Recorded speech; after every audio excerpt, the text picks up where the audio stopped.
नमस्कार मित्रांनो, मी श्री U.D. पाटील, सहाय्यक प्राध्यापक, भूगोल विभाग, कला वाणिज्य विज्ञान महाविद्यालय पलूस, आपलं स्वागत करीत आहे.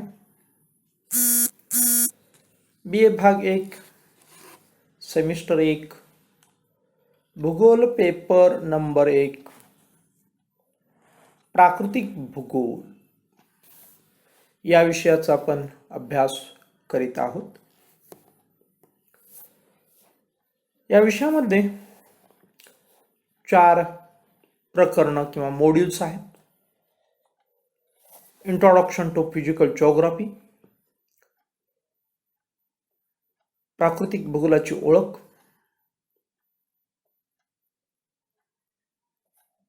हे प्रकरण आपण अभ्यासत आहोत. यासोबत इतरही 3 प्रकरणं या ठिकाणी आपल्याला अभ्यासायचे आहेत. मित्रांनो, या पहिल्या प्रकरणामध्ये प्राकृतिक भूगोलाची ओळख या प्रकरणामध्ये आपण meaning and definitions of physical geography म्हणजे प्राकृतिक भूगोलाची व्याख्या आणि अर्थ, नेचर ऑफ फिजिकल जिओग्राफी, प्राकृतिक भूगोलाचे स्वरूप, स्कोप ऑफ फिजिकल जिओग्राफी, प्राकृतिक भूगोलाची व्याप्ती, ब्रँचेस ऑफ फिजिकल जिओग्राफी, प्राकृतिक भूगोलाच्या शाखा आणि इम्पॉर्टन्स ऑफ फिजिकल जिओग्राफी, प्राकृतिक भूगोलाचं महत्त्व, या सर्व गोष्टींचा आपण अभ्यास करणार आहोत. यामध्ये मित्रांनो, आपण व्याख्या व अर्थ याचा अभ्यास केलेला आहे. नेचर ऑफ फिजिकल जिओग्राफी, प्राकृतिक भूगोलाच्या स्वरूपाचा आपण अभ्यास केला आहोत. आणि आज आपल्याला व्याप्तीकडं, स्कोप ऑफ फिजिकल जिओग्राफी याकडं वळायचं आहे आणि याचा अभ्यास आज आपल्याला करायचा आहे. मित्रांनो, व्याप्तीपर्यंत पोहोचण्यापूर्वी आपण काय काय अभ्यासलं यावरती एक नजर आपण टाकूया. आपण आतापर्यंत अभ्यासलं भूगोल म्हणजे काय. जिओग्राफी हा जो शब्द आहे, हा शब्द सर्वप्रथम इरॅटोस्थेनिस याने वापरला आणि जिओ आणि ग्राफिन या 2 ग्रीक शब्दापासून तो तयार झालेला आहे. त्याचा अर्थ आपण पाहिला. यानंतर आपण प्राकृतिक भूगोलाच्या व्याख्या, त्याच्यामध्ये Webster, M. Yeats, A. N. स्ट्रेलर या तज्ज्ञांच्या व्याख्येबरोबर आपण इतरही लेखकांच्या सामान्य व्याख्याचा सुद्धा अभ्यास आपण प्राकृतिक भूगोलाच्या ओळख या प्रकरणामध्ये केलेला आहे. आणि त्यानंतर आपण प्राकृतिक भूगोलाचे जे स्वरूप आहे, निरीक्षणात्मक स्वरूप, वर्णनात्मक स्वरूप, कार्यकारण भावात्मक स्वरूप, परस्पर संबंधात्मक स्वरूप, बहुविषयात्मक स्वरूप, संयुक्तिक स्वरूप आणि विशेषकरणात्मक स्वरूप, या सर्व गोष्टींचा आपण अभ्यास मित्रांनो केला पाठीमागील क्लासमध्ये. आणि आज आपल्याला प्राकृतिक भूगोलाची व्याप्ती किंवा क्षेत्र किंवा विषय सामग्री हे आपल्याला अभ्यासायचं आहे. आणि यामध्ये मित्रांनो 4 अर्थात इतरही व्याप्तीचे विषय होऊ शकतात, परंतु इतर प्रमुख 4 विषयामध्ये ही व्याप्ती विभागलेली आहे असं आपण या ठिकाणी म्हणू शकतो.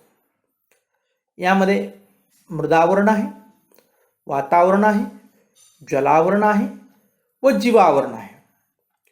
या 4 मुद्द्यांच्या आधारे आपण व्याप्ती, क्षेत्र किंवा विषय सामग्री आपण अभ्यासणार आहोत. मित्रांनो, व्याप्ती म्हणजे काय हे इतर जे काही किंवा शब्द आहेत याच्या साहाय्याने हे स्पष्ट झालेलं आहे. क्षेत्र म्हणलेलं आहे म्हणजे या अभ्यासाचं क्षेत्र. तेही लक्षात नाही आलं तर शेवटचा शब्द व्यवस्थितरित्या सांगतो की विषय सामग्री. प्राकृतिक भूगोलाची विषय सामग्री म्हणजेच क्षेत्र, प्राकृतिक भूगोलाची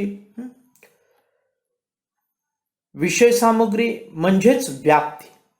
हे या ठिकाणी आपण स्पष्ट होतं टायटलमधूनच. हे आपण या ठिकाणी लक्षात घेतलं पाहिजे. आणि मग आपण या प्राकृतिक भूगोलाची जी काही व्याप्ती आहे ही व्याप्ती 4 विभागात विभागलेली आहे असं आपण इथं गृहीत धरूया. पहिला जो आहे मित्रांनो, याचं नाव आहे मृदावरण. याला इंग्लिशमध्ये लिथोस्पियर असं म्हणतात. लिथोस्पियर म्हणजेच मृदावरण. यामध्ये कोणत्या कोणत्या गोष्टींचा अभ्यास होतो हे आपल्याला या ठिकाणी समजून घेणं म्हणजेच प्राकृतिक भूगोलाची व्याप्ती समजून घेतल्यासारखं आहे. मित्रांनो, वास्तविक पाहता ही व्याप्ती खूप व्यापक आहे, बहुसमावेशक आहे.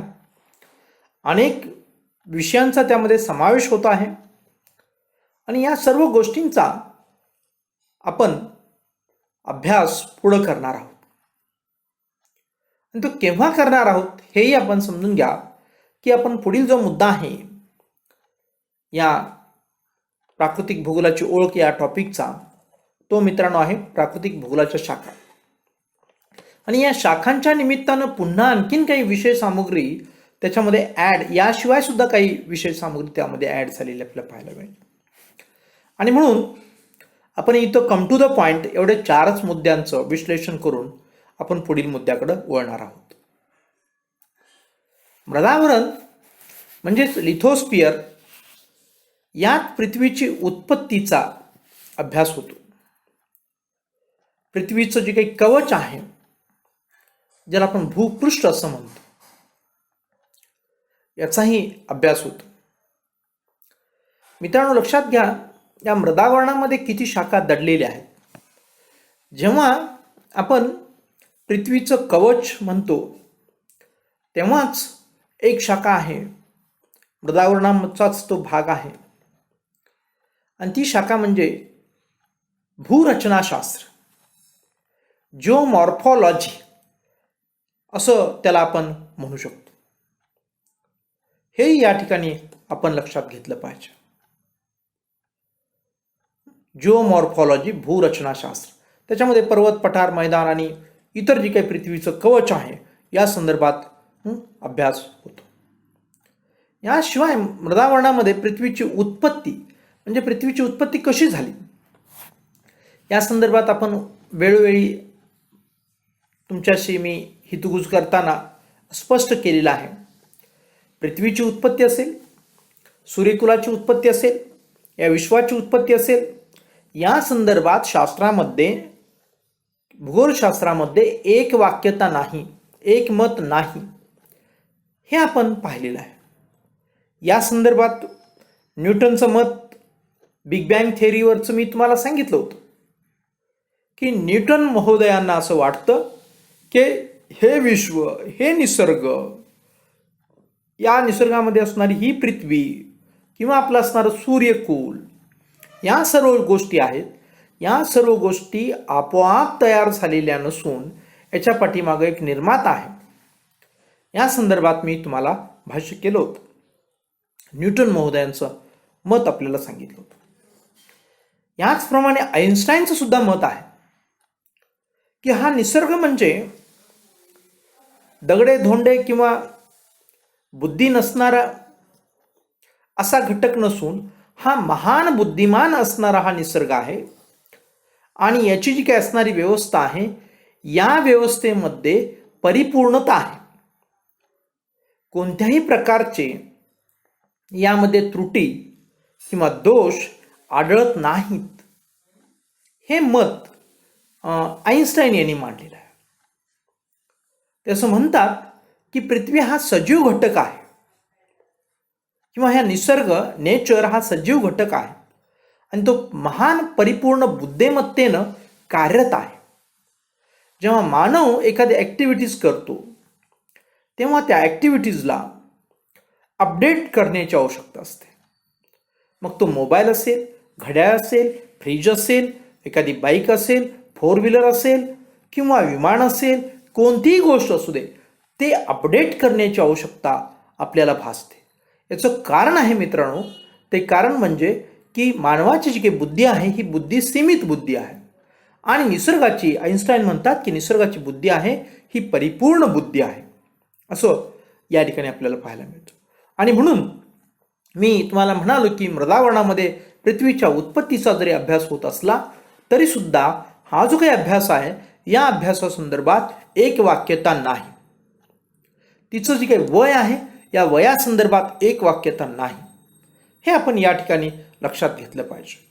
याशिवाय सुद्धा पृथ्वीवरती जी काही खंड निर्माण झालेले आहेत, महासागर निर्माण झालेले आहेत, या संदर्भात विविध असे सिद्धांत मांडले जातात.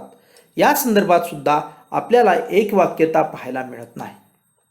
परंतु तरीसुद्धा तज्ज्ञांनी आपल्या अभ्यासामध्ये आपल्याला काही गोष्टी स्पष्ट केलेल्या आहेत.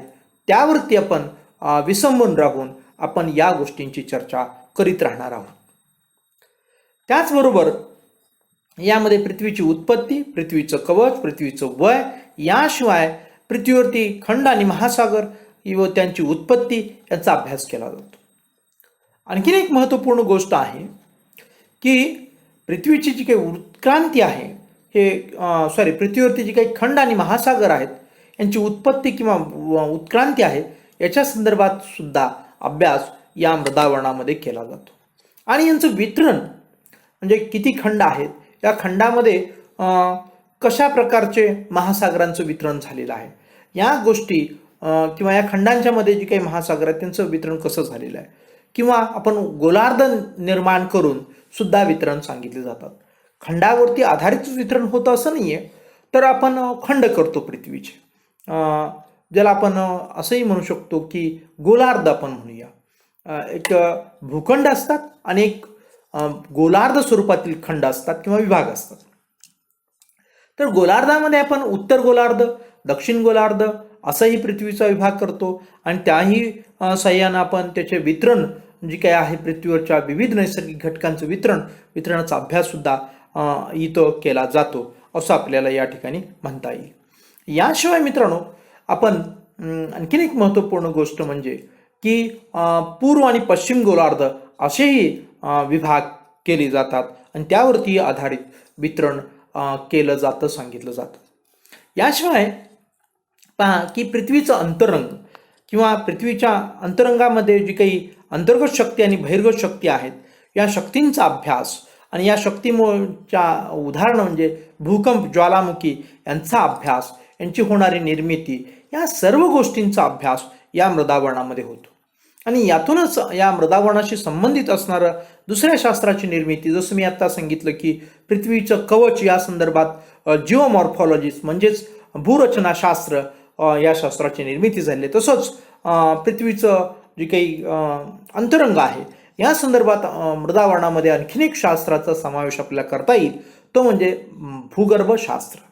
ह्या भूगर्भशास्त्रामध्ये अंतर्गत शक्ती किंवा लाव्हारस किंवा भूकंप किंवा हालचाली या गोष्टींचा अभ्यास आपल्याला पाहायला मिळतो. याच बरोबर आणखीन काही गोष्टींचा अभ्यास आपण यामध्ये मृदावरणामध्ये करतो. तो अर्थातच भूरचना शास्त्राशी संबंधित आहेत की पर्वत, पठारे, मैदाने यांचा अभ्यास आपण भूरूपशास्त्रामध्ये करतो. याचबरोबर पहा की जी काही पृथ्वीवरती असणारी जी काही नदी आहे, हिमनदी आहे किंवा सागरी लाटा आहेत किंवा वारा आहेत किंवा यांच्यापासून निर्माण होणारी जी काही भूरूपं आहेत म्हणजे नदी, हिमनदी, लाटा, वारा यांच्यापासून निर्माण होणारी भूरूपं आहेत, या सर्वांचा अभ्यास या मृदावरणामध्ये होतो असं आपल्याला पाहायला मिळेल. म्हणजे आपण पाहतो की कितीतरी आपण गोष्टींचा समावेश या मृदावरणाच्या अभ्यासामध्ये होतो. पहा मित्रांनो, पुन्हा एकदा आपण मृदावरणामध्ये कशाचा अभ्यास होतो, कशांचा अभ्यास होतो याच्यावरती आपण दृष्टिक्षेप टाकूया की पृथ्वीची उत्पत्ती, पृथ्वीचे कवच, पृथ्वीचं वय, पृथ्वीचं अंतरंग, पृथ्वीवरती असणारे भूखंड, पृथ्वीवरती असणारे महासागर, पृथ्वीवरती असणारे भूखंड व महासागरांची उत्पत्ती, उत्क्रांती किंवा त्यांचं वितरण, किंवा अंतर्गत असणाऱ्या पृथ्वीच्या अंतर्गत असणाऱ्या जे काही शक्ती, ज्याला आपण अंतर्गत शक्ती, बहिर्गत शक्ती असंही म्हणतो, पृथ्वीच्या अंतर्गत असणाऱ्या शक्तीमध्ये भूकंप, ज्वालामुखी यांचा समावेश होतो. तर बहिर्गत असणाऱ्या शक्तीमध्ये आपण ऊन, वारा, पाऊस ज्याला आपण म्हणतो, अशा अनेक गोष्टी आणि त्या मुळे होणारे जी काही बाह्यकारक आहेत, या बाह्यकारक ज्याला आपण म्हणतो की ऊन, वारा, पाऊस यांच्यापासून सुद्धा आणि नदी, हिमनदी किंवा इतर जे काही गोष्टी आहेत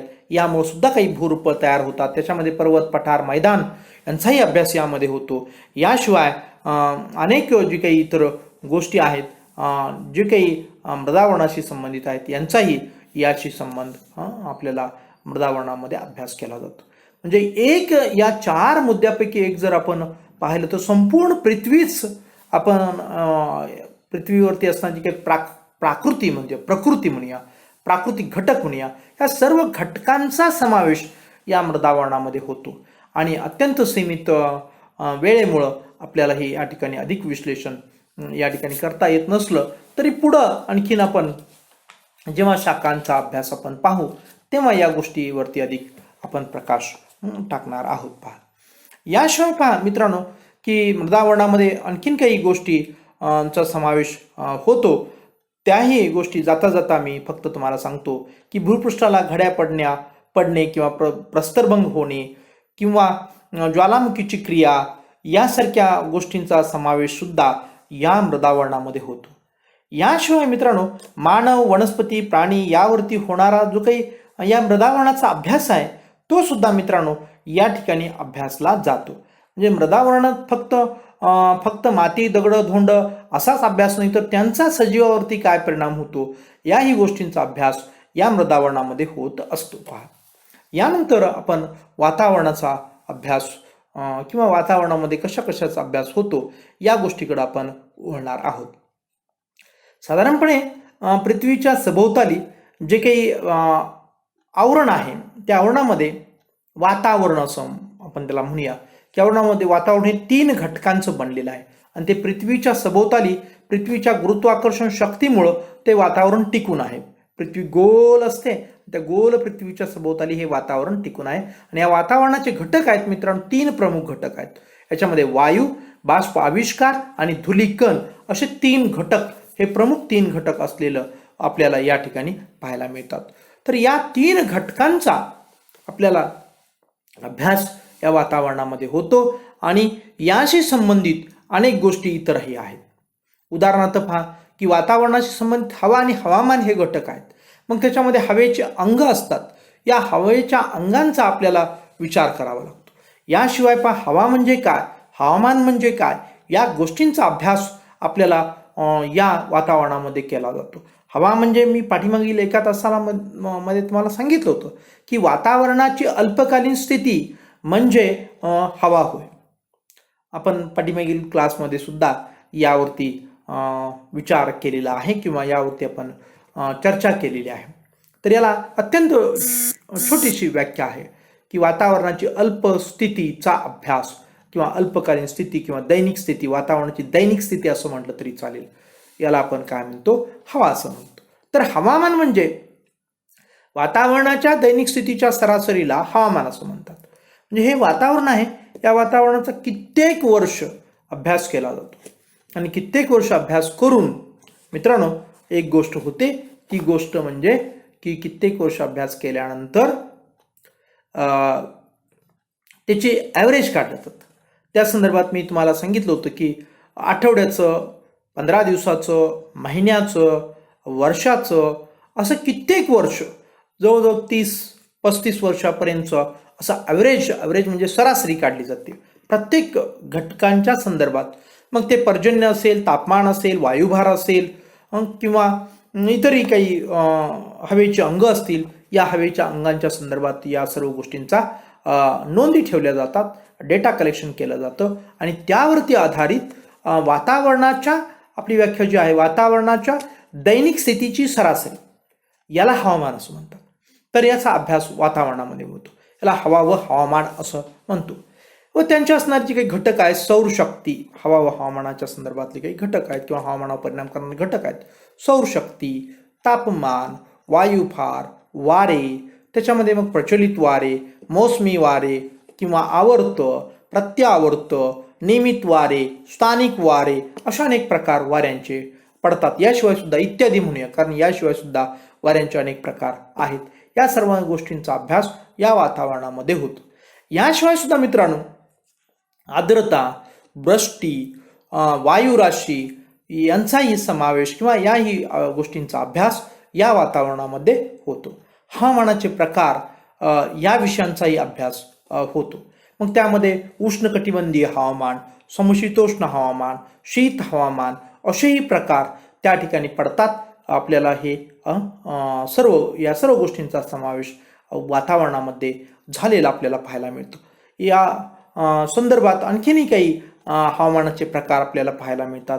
सम हवामान, विषम हवामान, आर्द्र हवामान, आर्द्र व दमट हवामान, कोरडं हवामान असेही इतरही हवामानाचे प्रकार आपल्याला पाहायला मिळतात. या सर्व गोष्टींचा मित्रांनो अभ्यास या वातावरणामध्येच होतो असं या ठिकाणी आपल्याला म्हणता येईल. याशिवाय मित्रांनो आपण जे आता पाहिलं हवा, हवामान, तापमान, वारे, आर्द्रता, वृष्टी या सर्व गोष्टींचा जो काही मानव आहे आणि इतर सजीवसृष्टी आहे यांच्यावरती काय परिणाम होतो, या सर्व गोष्टींचा अभ्यास आपल्याला वातावरणामध्ये अभ्यास त्याचा होतो किंवा वातावरणामध्ये त्याचा अभ्यास केला जातो. उदाहरणार्थ पहा की मानवाची असणारी शरीरयष्टी, जी काही आपण बघतो की मैदानी भागातला जो मानव आहे त्याच्यापेक्षा पठारी भागातल्या मानवाची शरीरयष्टी मजबूत आहे आणि पठारी भागापेक्षा आपण बघतो की पर्वतीय भागामध्ये जो मानव आहे त्या मानवाची जी काही शरीरयष्टी आहे ही शरीरयष्टी आणखीन मजबूत आहे.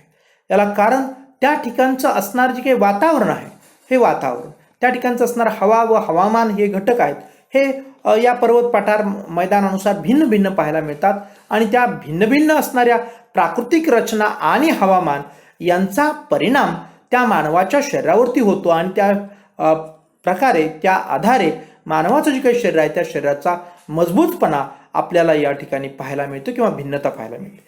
याशिवाय सुद्धा मानवाच्या जे काही शरीरावरती हवामान या घटकाचा सुद्धा प्रभाव आपल्याला पडतो आणि त्याचाही अभ्यास या वातावरणामध्ये होतो.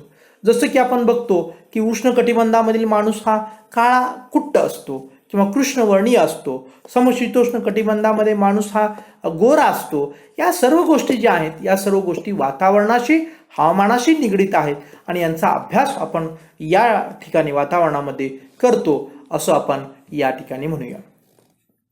आणि मित्रांनो यानंतरचा जो मुद्दा आहे त्याचं नाव आहे जलावरण.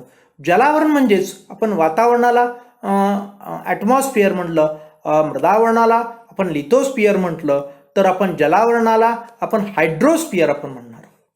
हे या ठिकाणी लक्षात घ्या. हायड्रोस्फिअर हा शब्द तुम्ही लक्षात ठेवणं अत्यंत गरजेचं आहे. हा शास्त्रीय शब्द आहे. या शास्त्रीय शब्दाचं आपण चिंतन मनन करून हा शब्द आपल्या स्मरणात कसा राहील याचं आपण प्रयत्न करणं अत्यंत आवश्यक आहे. आपण मराठीसोबतही थोडे जे काही इंग्लिशचे शब्द आहेत ते इंग्लिशचे शब्द पाहत असतो, कारण आपण बघतो की इंग्रजी ही डे टू डे लाईफमध्ये अत्यंत महत्त्वपूर्ण ठरत चाललेली आहे. म्हणून या शब्दांचा परिचय होणं अत्यंत आवश्यक आहे. तर या जलावरणामध्ये आपण समुद्र, महासागर त्यांची निर्मिती कशी झालेली आहे, किंवा आपण समुद्रांचं किंवा महासागरांचं वितरण कसं झालेलं आहे, याशिवाय सुद्धा मित्रांनो नदी, तलाव, सरोवर, तळी किंवा ओढे, नाले, छोटी छोटी असणारी डबकी ह्या सुद्धा गोष्टींचा यामध्ये समावेश होतो. परंतु आपण ढोबळ असं जे 97% आहे म्हणजे ज्याला आपण खारं पाणी म्हणतो त्या जलावरणाचा म्हणजे सागर महासागर यांचा आपण अधिक विचार या जलावरणामध्ये करतो. तरी सुद्धा इतर जी काही 3% पाणी आहे त्या गोष्टींचाही याच्यामध्ये आपण समावेश करू शकतो आणि त्यांचाही अभ्यास या ठिकाणी आपण करू शकतो.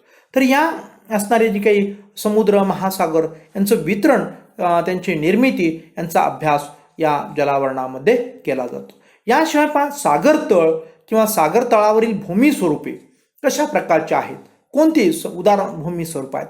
उदाहरणार्थ समुद्रबुड जमीन, खंडांत उतार, सागरी मैदाने, सागरी गर्ता, बेटे, हे जे काही आपल्याला भूमी स्वरूप आहेत, ही भूमी स्वरूप आपल्याला महासागरामध्ये पाहायला मिळतात. यांचाही अभ्यास आपल्याला या जलावरणामध्ये केला जातो आणि त्यावरून याची व्याप्ती आपल्याला लक्षात येते. याशिवाय मित्रांनो, सागर जलाचं तापमान किंवा सागरी निक्षेप किंवा सागरी वनस्पती, सागरी तळावरती आढळणारे इतर खनिजे, या सर्व गोष्टींचा मित्रांनो अभ्यास या जलावरणामध्ये होतो. याशिवाय आपण पाहतो की यावरील विषयांच्या अभ्यासाबरोबर समुद्र, महासागर, बेटे, समुद्रबोट जमीन, सागरी हालचाली, सागरी संपत्ती यांचे महत्त्व आपण अभ्यासतो. आपण सागरशास्त्र याच्यावरून एक स्वतंत्र, आपण जसं याला हायड्रोस्फिअर असं म्हटलेलं आहे, परंतु एक सागरशास्त्र एक शाखा उदयास येते, या जलावरणाशी संबंधित आहे. त्या सागरशास्त्रामध्ये या सर्व गोष्टींचा अभ्यास आपण विस्तृतपणे करीत असतो आणि हा एक जलावरणाचाच भाग आहे, हे आपण या ठिकाणी लक्षात घेतलं पाहिजे. सागराचा पहा हवामानावरती किंवा मानवी जीवनावरती किंवा इतर सजीवांच्या वरती व इतर वनस्पतींच्या वरती, सूक्ष्म जीवांच्या वरती, थोडक्यात सजीव सृष्टीवरती काय परिणाम होतो यांचाही अभ्यास या सागरशास्त्रात किंवा या जलावरणात केला जातो असं आपण म्हणतो. या जलावरणाला आपण हायड्रोस्फिअर म्हणतो, तर आपण सागरशास्त्राला आपण ओशनोग्राफी असंही आपण म्हणतो. आणि यानंतर मित्रांनो जो मुद्दा आहे त्याचं नाव आहे जीवावरण. जीवावरण म्हणजे बायोस्फिअर. बायोस्फिअर हा शब्दही अत्यंत महत्त्वपूर्ण आहे आणि यामध्ये पहा सर्व सजीवांचा समावेश या ठिकाणी आपण करूया. की उदाहरणार्थ आपण म्हणूया की प्राणी, वनस्पती, सूक्ष्म जीव यांचा आपल्याला या ठिकाणी अभ्यास जीवावरणामध्ये केला जातो. हे आपण या ठिकाणी लक्षात घेणं अत्यंत आवश्यक आहे. या अभ्यासाला सुद्धा खूप महत्त्व आहे असंही आपण या ठिकाणी म्हणूया. या जे काही जैविक घटक आहेत, या जैविक घटकांचा म्हणजेच आपण प्राणी, वनस्पती, सूक्ष्म जीव हे जे काही जैविक घटक आहेत, या जैविक घटकांचा अजैविक घटकांशी काय संबंध आहे आणि कसं त्यांचे आदानप्रदान होते आणि त्यातून काय नेमकं घडतं, ज्याला आपण पर्यावरण असं म्हणतो, इकोसिस्टीम असं म्हणतो, त्यालाच आपण परिसंस्था असं म्हणतो. या सर्व गोष्टींचा अभ्यास आपण या जीवावरणामध्ये करतो. मग त्यातूनच आपण अन्न साखळीचा अभ्यास आपण करतो किंवा पर्यावरणाचा अभ्यास करतो, प्रदूषणाचा संदर्भातला अभ्यास करतो. कारण मित्रांनो, या प्रदूषणाचा जे काही पर्यावरणामध्ये जो काही ऱ्हास होतो, त्या पर्यावरणाच्या ऱ्हासातून जे काही नैसर्गिक घटक आहेत, शुद्ध हवा, शुद्ध पाणी, शुद्ध असणारं जमीन, या सर्व गोष्टींचा ऱ्हास होत चाललेला आहे. यांची जी काही क्वालिटी आहे, यांची जी काही प्रत आहे, ही ढासळत चाललेली आहे आणि यालाच आपण दुसऱ्या शब्दामध्ये म्हटलेलं आहे प्रदूषण. या प्रदूषणाचा सुद्धा अभ्यास या जीवावरणामध्ये होतो. त्याला आपण पर्यावरण ऱ्हास हे असंही म्हणू शकतो किंवा निसर्गाचा बिघडणारा नैसर्गिक समतोल किंवा भौगोलिक समतोल बिघडत चाललेला आहे असंही आपण म्हणू शकतो. आणि मग यातूनच पहा, पर्यावरणाचा अभ्यास, पर्यावरण समस्या, पर्यावरण व्यवस्थापन किंवा या सर्व गोष्टींचा अभ्यास समोर आलेला आहे असं आपण या ठिकाणी म्हणू शकतो. याचबरोबर पहा की जी काही इतर आपत्ती आहेत, या आपत्तींचा सुद्धा अभ्यास या ठिकाणी केला जातो आणि त्यांचा जीवावरण आहे किंवा आपण म्हणूया की 3 घटक किंवा जैविक घटक आहेत, प्राणी, वनस्पती, सूक्ष्म जीव, यांच्यावरती कसा परिणाम होतो याही गोष्टी आपण पाहतो. उदाहरणार्थ पहा की इतर मृदावरणामध्ये जे काही भूकंप आहेत, सुनामी आहेत, ज्वालामुखी आहेत, अवर्षण आहे, पूर आहे, वादळ आहे, ह्यातले काही गोष्टी मृदावरणाशी संबंधित आहेत, तर काही गोष्टी आपण वातावरणाशी संबंधित आहेत, काही गोष्टी जलावरणाशी संबंधित आहेत. या सर्व गोष्टींचा मानवी जीवनावरती किंवा नैसर्गिक वनस्पतीवरती किंवा सूक्ष्म जीवावरती कसा परिणाम होतो याचाही अभ्यास या ठिकाणी केला जातो. आणि जीवावरणाच्या अध्ययनात मानव आणि पर्यावरण यांच्या संबंधाचे अध्ययन अत्यंत विस्तृतपणे सखोलपणे केलं जातं, हेही आपण या ठिकाणी लक्षात घेतलं पाहिजे. अशा प्रकारे प्राकृतिक भूगोलाची जी काही व्याप्ती आहे ती व्याप्ती प्रचंड मोठ्या प्रमाणात वाढत चाललेली आपल्याला पाहायला मिळते पहा. आणि ही जी काही व्याप्ती आहे या व्याप्तीचे विषय आहेत हे खूप व्यापक आहेत, बहुसमावेशक आहेत आणि बहुआयामी आहेत असं म्हटलं तर या ठिकाणी चुकीचं होणार नाही. या जीवावरणाशी संबंधित सुद्धा काही शाखांचा आज आपल्याला उदय झालेला आपल्याला पाहायला मिळतो. जसं की जीवशास्त्र, किंवा आपण त्याला जीवशास्त्रामध्ये आपण त्याला आता नवीन नाव आहे पहा की झूलॉजी आपण म्हणतो. ते जीवशास्त्राला बायोलॉजी म्हणतात इंग्लिशमध्ये. तर आणखीन एक इंग्लिशमध्ये नाव आलं की जीवशास्त्रामध्ये त्याला प्राणीशास्त्र असं म्हणतात आणि प्राणीशास्त्राला झूलॉजी असं म्हणतात. ह्या झूलॉजीचा अभ्यास, त्याचबरोबर पहा दुसरे सजीवामध्ये जे येतं वनस्पती, त्या वनस्पतींना आपण बॉटनी असं म्हणतो. त्या बॉटनीमध्ये अभ्यास केला जातो किंवा ॲग्रिकल्चरमध्ये अभ्यास केला जातो. त्याचबरोबर नंतर आहे सूक्ष्म जीव, त्याला आपण मायक्रोबायोलॉजी असं म्हणतो. याही शाखांचा उदय या ठिकाणी झालेला आपल्याला पाहायला मिळतो. म्हणजे हे मृदावरण, वातावरण, जलावरण आणि जीवावरण याचं आपण पुढं शाखांच्यामध्ये पाहूया की हे सर्व जे काही या व्याप्तीचे विषय आहेत, प्राकृतिक भूगोलाच्या व्याप्तीचे विषय आहेत, ह्या सर्व शास्त्रांची जननी आहेत असं म्हटलं तर काही अतिशयोक्ती होणार नाही. असं म्हणून आपण या ठिकाणी मित्रांनो थांबूया. धन्यवाद.